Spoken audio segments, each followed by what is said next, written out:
आणि आता एक राजकीय बातमी आहे। मनसे कार्यकर्त्यानं धमकी दिल्याचा आरोप ठाकरे गटाचे नेते वसंत मोरे यांनी केला। धमकीचा फोन मागे साईनाथ बाबर असल्याचं देखील वसंत मोरे यांनी म्हटलंय।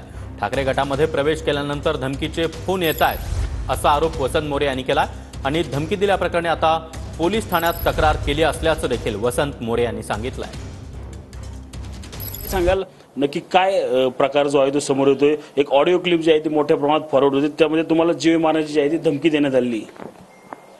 मला चांगलं माहिती आहे कोण करू शकतं आणि 8 तारखेला सुद्धा हाच प्रकार घडला। ज्या दिवशी माझा प्रवेश होता त्या दिवशी सुद्धा 8 तारखेच्या दिवशी सुद्धा माझ्या मुलाला, माझ्या 2-3 कार्यकर्त्यांना ह्या धनकवडी बालाजीनगर परिसरामधील काही कार्यकर्ते ह्यांनी मुद्दामून म्हणजे याच परिसरातले कार्यकर्ते मनसेचे त्यांनी पोस्ट टाकल्या, मला कमेंट्स केल्या, शिव्या द्यायला सुरुवात केली पोरांना। रात्री 11:30-12 वाजता एका पोराचा फोन आला, तो पण म्हणला कात्रज चौकात आलोच, थांबा तिथं।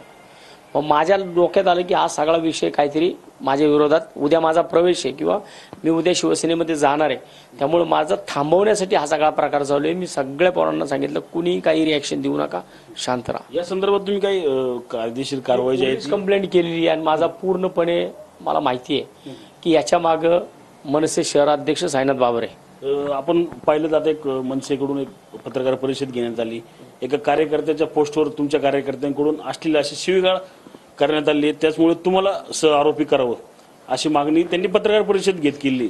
याची पत्रकार परिषद होऊ शकते का? पत्रकार परिषद ही फक्त वसंत मोरेला बदनाम करण्याकरता झालेली आहे। रणजित जाधव, TV9 मराठी, पुणे।